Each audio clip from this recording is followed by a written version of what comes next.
Olá, olá! E aí, tudo bem com vocês? Professor Fabiano Leal, canal Ciências Sem Segredo, e a gente vai dar continuidade a uma série de aulas sobre genética. Na aula passada, a gente falou sobre conceitos básicos em genética, e é interessante que você dê uma olhadinha lá no vídeo. Eu vou deixar um link aqui lá na descrição do vídeo para que você possa assistir a aula sobre conceitos básicos de genética, porque é importantíssimo para que a gente possa entender genética daqui para frente. Então, a gente vai dar prosseguimento, então, à série de aulas sobre genética, falando da primeira lei de Mendel, mas antes, se inscreva no canal, indique, compartilhe com seus amigos, para que a gente possa disseminar esse conhecimento para outras pessoas aí, se darem bem também nas avaliações que vocês vão fazendo aí durante o ano, né, e que vocês possam fugir da recuperação lá no final, a tão temida recuperação. Mais temida ainda pelos pais de vocês, porque tem que desembolsar um dinheiro aí no final do ano, um dinheiro que eles não contavam, o dinheiro que era para estar na praia, o dinheiro que era para estar gastando na festa, está gastando na recuperação. Pois é, vamos fugir dela. Então, dando início à nossa aula sobre a primeira lei de Mendel. Olha só, antes a gente precisa entender que genética não era uma novidade completa na época de Mendel. Já se tinha um certo conhecimento sobre genética sem saber exatamente o que era genética. Então, antes de Mendel já existia a ideia de mistura de características.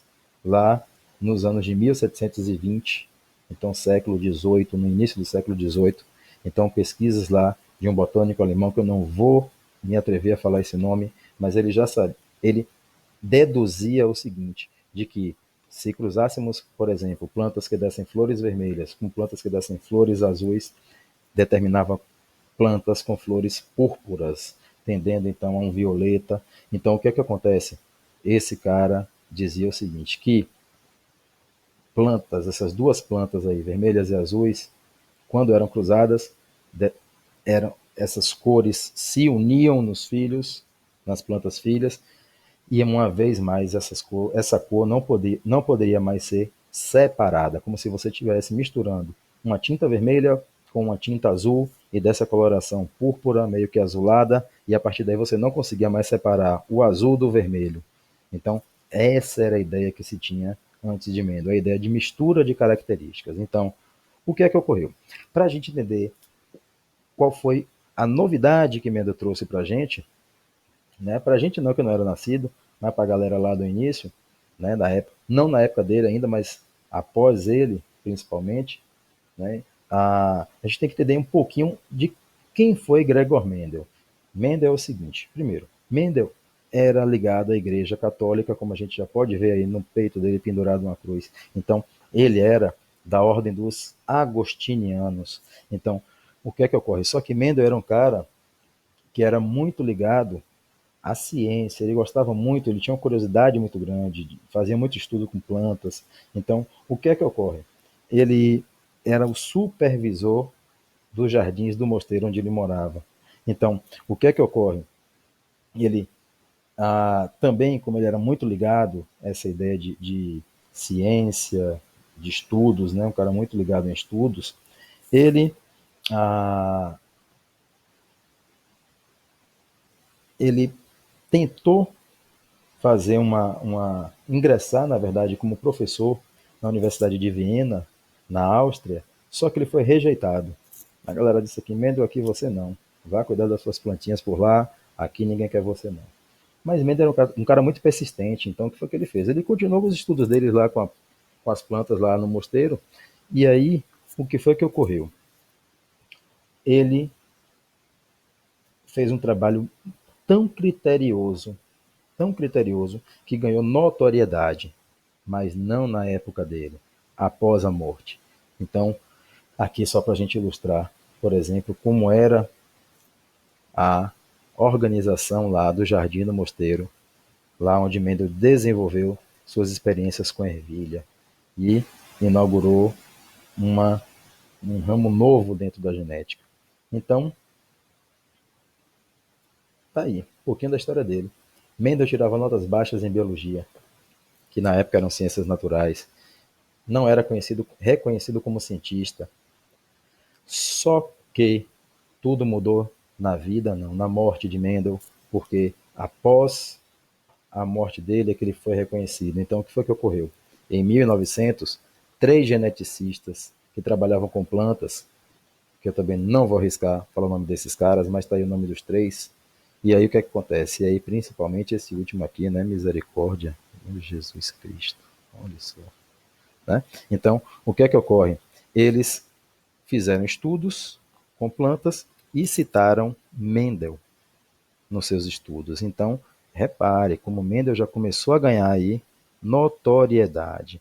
Então, Mendel já começou então a aparecer em trabalhos científicos e ainda mais depois da descoberta da meiose, aí sim Mendel ganhou ainda mais destaque porque viu-se que os estudos que ele fez lá com a ervilha estava coerente com o que foi descoberto anos depois. Então, o que é que ocorre? Mendel fez um trabalho, como falei para vocês, ele fez um trabalho muito bem feito.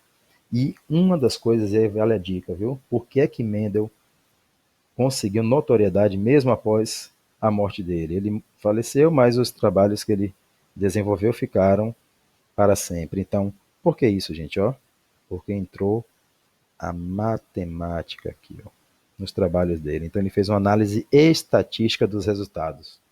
Isso foi que fundamentou os trabalhos de Mendel. Então, a gente vai ver exatamente isso aqui agora, as proporções mendelianas, né, com o trabalho que ele fez. Então, olha só, ele trabalhou com ervilha, tá aí o exemplo, né, da plantinha da ervilha, da ervilheira, né, e o exemplo do fruto, que é a vagem, e a semente dentro dessa vagem. Então, é uma leguminosa, né? Então, por que que Mendel escolheu ervilha? Porque ervilha, dentre tantas outras plantas que ele tinha à disposição. Gente, isso aqui é uma cai muito em avaliação. Por que Mendel escolheu ervilha, dentre outras que ele tinha à sua disposição? Primeiro, ervilha de fácil cultivo. Não precisa muita coisa para você cultivar ervilha. Fácil manipulação. A gente vai ver daqui a pouco no trabalho dele que ele manipulava muito fácil, pegava grão de pólen de uma plantinha, transportava para outra e assim por diante. A obtenção da progênie, ou seja, dos filhos em abundância, ou seja, uma planta que produzia muitas sementes, ocupa pouco espaço. Então, mosteiro, né, com local limitado, ervilha, então, ocupando pouco espaço, foi fundamental para a escolha também. Pouco tempo, ou seja, um ciclo de vida curto. É uma planta que você planta e em pouco tempo você já tem frutos sendo produzidos por ela. Então, isso ganha tempo no experimento. Características de fácil percepção, até porque significa o que? A gente vai ver daqui a pouquinho na imagem, que eu vou projetar para vocês daqui a pouco, que essa fácil percepção significa que as ervilhas têm características contrastantes. Ou a ervilha tem cor amarela, ou tem cor verde. Ou a ervilha é rugosa, ou é lisa. A vagem é amarela, ou é verde. A planta é alta, ou é baixa. Ou seja, não tem meio termo. Ou é uma coisa, ou é outra. Então isso é fácil de perceber. Então isso ajuda muito nos trabalhos de genética. E a flor tem uma estrutura adequada para que ela possa se autopolinizar para criar linhagens puras, ou seja, criar indivíduos homozigotos. Mais uma vez, peço, vá lá na aula que fala de conceitos básicos que você vai entender o que é um homozigoto. Voltando. Então, o que eu falei para vocês, repare aqui, ó, forma da semente. Foram 7 características observadas por Mendel. A semente, ou é lisa ou é rugosa. A semente tem cor amarela ou verde. A vagem é lisa ou rugosa, que é o fruto, né? A vagem é amarela ou é verde. A planta tem filotaxia alterna ou oposta. O que é filotaxia? Filotaxia, repare onde é inserido aqui o caule. Repare, aqui e cá. Isso aqui é a filotaxia alterna. Repare essa aqui, filotaxia oposta. A flor É púrpura ou branca? A planta é alta ou é baixa? Então, repare, foram 7 características contrastantes. Isso foi importante para os resultados lá no final. A gente vai ver daqui a pouquinho. Então, a autopolinização é importante para quê? Para que Mendel obtivesse lá linhagens puras. O que é uma linhagem pura, gente? Que quando ele cruzava, primeiro, na linhagem pura, ele fazia uma autofecundação que produzia indivíduos idênticos aos pais. Então, por exemplo, repare que ele extraiu daqui, ó, a parte masculina dessa flor, né? Lá tirando as anteras e assim por diante, e pegando o grão de pólen, deixando somente a parte feminina, que está aqui o gineceu, está aqui uma parte em forma de garrafinha, está aqui, e aqui, o que é que ocorre? Meu Jesus, aí, pronto. E aqui, o que é que ocorre? Aqui, ele pegou somente o grão de pólen, onde tem o gameta masculino, e transportou de uma planta para outra, como está aqui indicado. Bom, essa planta então vai gerar então frutos, e esses frutos aqui vão ficar dentro, vão ser originados, né? E dentro desse fruto vão ter as sementes. Pronto. Então ele foi obtendo linhagens puras para cada tipo. Então ele fez isso para todas as 7 características lá que a gente pontuou no slide anterior. Então repare, ele foi fazendo isso para todos e foi obtendo sempre a primeira geração de filhos. Então, tirando material de um, colocando no outro. Ou seja, tirando, ele tinha então, por exemplo, linhagens puras de uma planta que dava semente lisa e cruzava com outra de semente rugosa. E aí ele obtinha a geração F1. Aqui é a geração parental, geração P, e aqui a geração F1, geração filial. E ele obtinha. Pronto. Então, o primeiro passo: linhagens puras para semente lisa, linhagem pura para semente rugosa, cruzava uma com a outra e obtinha a geração F1. Essa geração F1, ele contou então quantas ervilhas surgiam nas vagens, e ele observou que existia, dentre os filhos aqui, todas sementes lisas.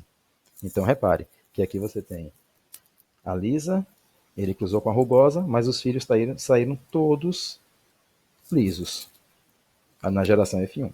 Ele continuou. O que foi que ele fez? Ele cruzou indivíduos que davam aquelas 253 sementes lisas, né? Ou seja, a planta que surgiu aqui com essa característica. Ele cruzou, vamos dizer assim, irmãos, né? Esses irmãos aqui. O que foi que ele obteve? Ele obteve na geração F2, dentro das vagens agora, para cada 3 sementes lisas, 1, 2, 3, saía uma semente rugosa. Então, vamos contar. 1, 2, 3, 4, 5, 6, 7, 8, 9. 9 lisas, ó, e 3 rugosas. Se você dividir 9 por 3, vai dar 3. Então, a proporção é de 3 lisas para cada semente rugosa que saía na geração F2. Pronto. Mendel fez isso para todas as 7 características, cruzando plantas altas com baixas, e via que na geração F2, para cada planta baixa, tinha 3 plantas altas. Ele fez com a cor da semente, e ele notou que para cada 3 sementes amarelas, saía uma verde, e assim por diante. Ou seja, essa proporção era mantida para todas as características que foram observadas na plantinha. Então, está aqui. Ou seja, na geração F2, quando ele fez esse mesmo procedimento, observando características diferentes, ele observou o quê? Ó, se eu dividir 5.774 por 1.850, vai dar aproximadamente 3. Ou seja, para cada 3 lisas, sai uma rugosa. Se eu dividir 6.022 por 2.001, vai dar aproximadamente 3. Ou seja, para cada 3 amarelas, sai uma verde. E assim sucessivamente para todas as características que ele analisou na ervilha. Então ele viu que essa proporção se mantinha. Repare os dados estatísticos que eu falei lá no iníciozinho da aula. Então, qual é a conclusão que Mendel chegou? Que existem dois fatores alternativos para a expressão de um caráter. Ou seja, para cada dois fatores alternativos, seria os dois genes, os dois alelos. Por exemplo, um gene R, que poderia ser Rzão, Rzão, poderia ser Rzão, Rzinho, ou poderia ser Rzinho, Rzinho. Então ele falou o seguinte, que existem dois fatores alternativos para a expressão de um caráter. O que seriam esses fatores alternativos, gente? Ele se referia, sem saber nada disso, ele já tinha construído esse conhecimento. Um fator dominante e um fator recessivo. Para cada caráter do organismo, para cada caráter, o organismo herda dois fatores, um de cada progenitor. Ou seja, se você... Ele dizia o seguinte, voltando aqui para a gente entender. Então, ele dizia o seguinte, que para cada... Deixa eu apagar aqui.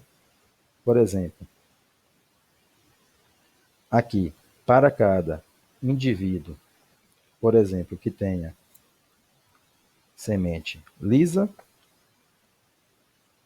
essa semente lisa pode ser Rzão, Rzão ou Rzão, Rzinho. Isso determina semente lisa. E o indivíduo aqui, rugoso, Rzinho, Rzinho. O que é que ele diz dizer com isso? Que, por exemplo, esse indivíduo aqui, que tem semente lisa, ele herda um fator que veio da planta mãe e o outro fator que veio de uma outra planta. Então, dos dois progenitores. Isso é o que acontece conosco, por exemplo. Você herda metade dos genes do seu pai e metade dos genes da sua mãe. Isso Mendel já observou lá também. Outro, se dois fatores são antagônicos, então um é dominante e o outro é recessivo. O que seria o antagônico, gente? É exatamente isso aqui, ó.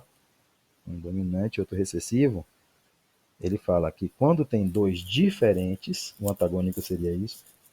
Um é dominante e o outro é recessivo. Ele está falando nos indivíduos que ele chamou de linhagem híbrida, quando tem um fator dominante e um outro fator recessivo.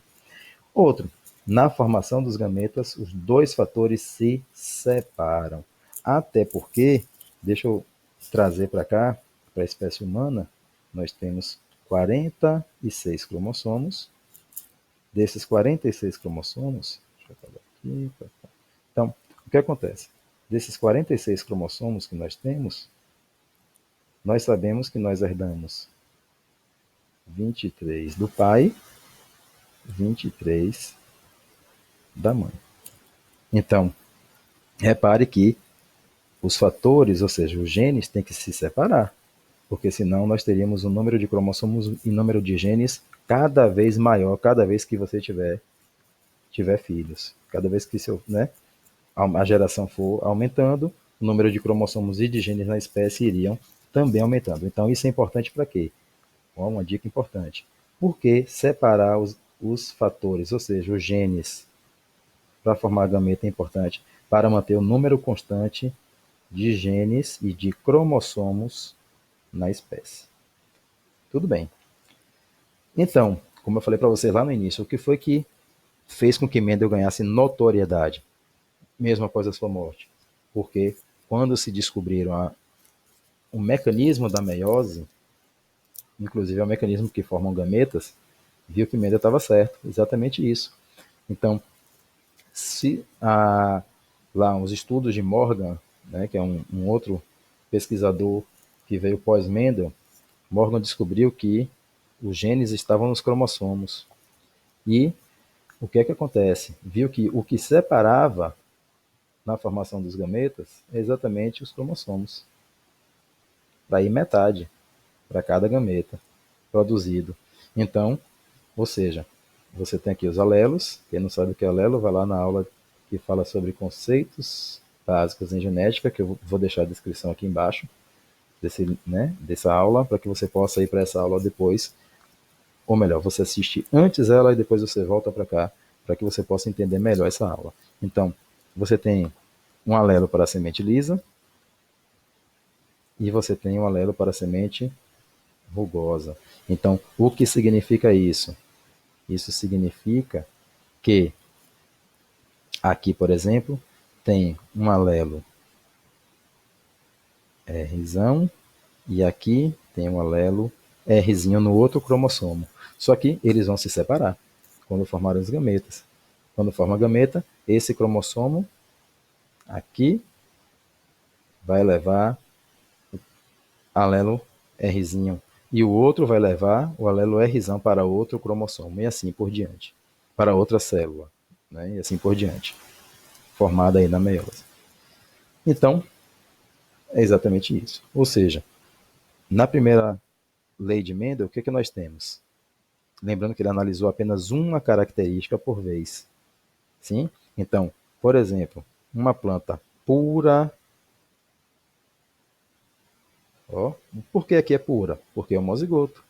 Ou seja, dois alelos dominantes, pesão, pesão, cruzado com uma outra planta pura, agora com a outra característica que é a flor branca. Só que aqui é pezinho, pezinho. O que foi que ele obteve? 100% dos filhos saíram com o fenótipo. Quem não sabe o que é fenótipo, vai lá na aula sobre conceitos básicos e você vai observar que saiu aqui 100% dos filhos com o fenótipo igual ao do pai, tá aqui, que é a cor púrpura, cor violeta aí, só que geneticamente essa planta herdou um pesão que veio desse indivíduo e herdou um pezinho que veio do de cá. Então, Mendel chamou isso aqui de linhagem híbrida, o que nós chamamos hoje de indivíduos heterozigóticos. Então, 100% saiu com a característica do pai.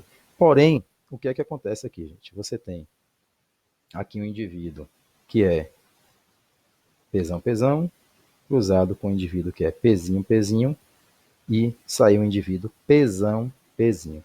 Aqui, então, saiu 100% dos filhos,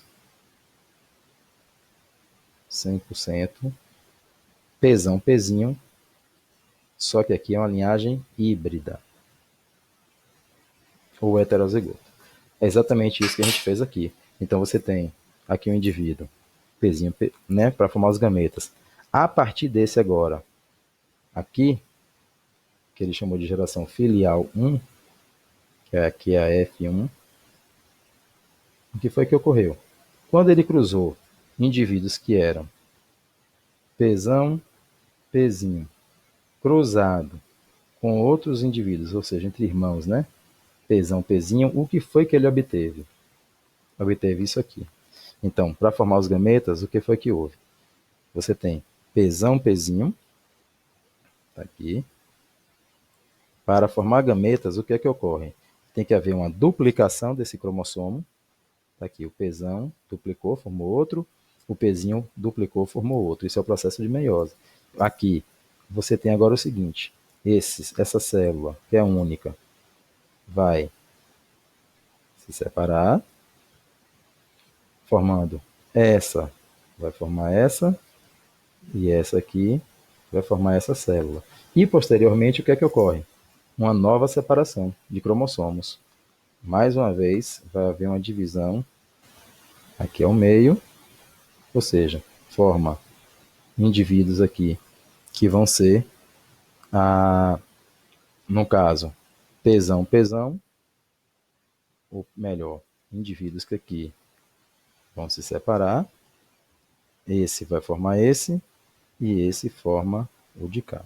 Por que isso? para que aqui também vai haver uma divisão, para que aqui forme também duas células, ou seja, aqui agora você vai ter indivíduo que é Pzinho, uma célula, Pzinho, e outra célula também, Pzinho. Então, repare que, ao final, você tem uma célula que tem 2 cromossomos, formando 4 células com um cromossomo cada um. Um cromossomo para cada. Então, repare que na meiose, o que foi que Mendel falou? Na verdade, lá, ela sem saber da meiose, e que a meiose depois comprovou o que Mendel tinha falado, é que na formação dos gametas os fatores se separam. Aqui, os fatores, que são os genes, e que cada um tem metade dos fatores do indivíduo aqui. Para que quando haja fecundação, formem 2 de novo, num novo indivíduo. Então, quando você tem indivíduos, então, por exemplo, que é Pzão, Pzinho cruzado com Pzão, Pzinho, Pzão, Pzinho cruzado com Pzão, Pzinho. Você tem o chamado aqui quadro de Punnett. O que é que ocorre? Aqui é o que muita gente se atrapalha. Né? Tem alguns alunos, por exemplo, que chegam e fazem isso aqui uma bagunça. E aí fatalmente erra a questão. O que é que ocorre? Se eu tenho um cruzamento aqui entre indivíduos que são Pzão, Pzinho com Pzão, Pzinho, o que é que eu tenho que fazer? Mendel falou que os fatores se separam para formar os gametas. Então, o que é que ocorre? Eu tenho que botar esse Pzão separado desse Pzinho. Está aqui. Digamos que esse Pzão veio para cá. E que esse Pzinho veio para cá. É que o pessoal fala, é o jogo da velha, é professor? É o jogo da velha. Ó, e esse Pzão aqui é esse. E esse Pzinho é esse. Então, é assim que a gente distribui. Feito isso, ou seja, separamos aí os alelos, agora eu faço o cruzamento para saber como é que vai ser o filho desse cruzamento. Então, Pzão, Pzão, tá aqui, é esse aqui, Pzão, Pzão, aqui, Pzão, Pzinho, esse com o de cá, aqui, Pzão, Pzinho, e aqui, esse com esse, ou seja, Pzinho, Pzinho.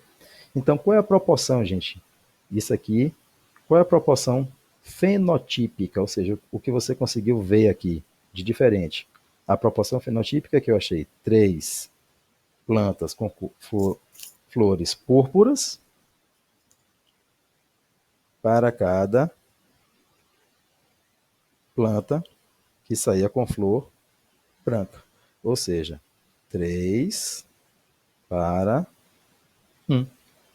E essa proporção foi o que Mendel achou para todas as características na F2. Então, aqui quando eu cruzo indivíduos que são híbridos ou heterozigotos, aqui, ele sempre obteve a proporção fenotípica de 3 para 1.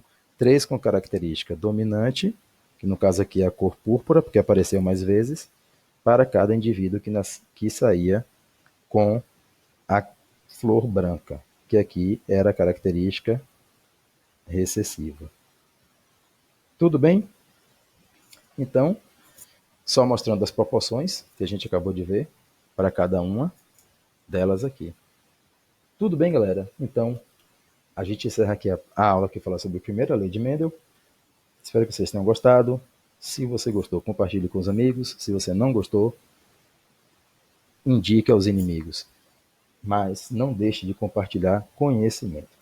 Galera, também sigam a gente, por favor, lá na página, lá no nosso Instagram, na página Ciências Sem Segredo.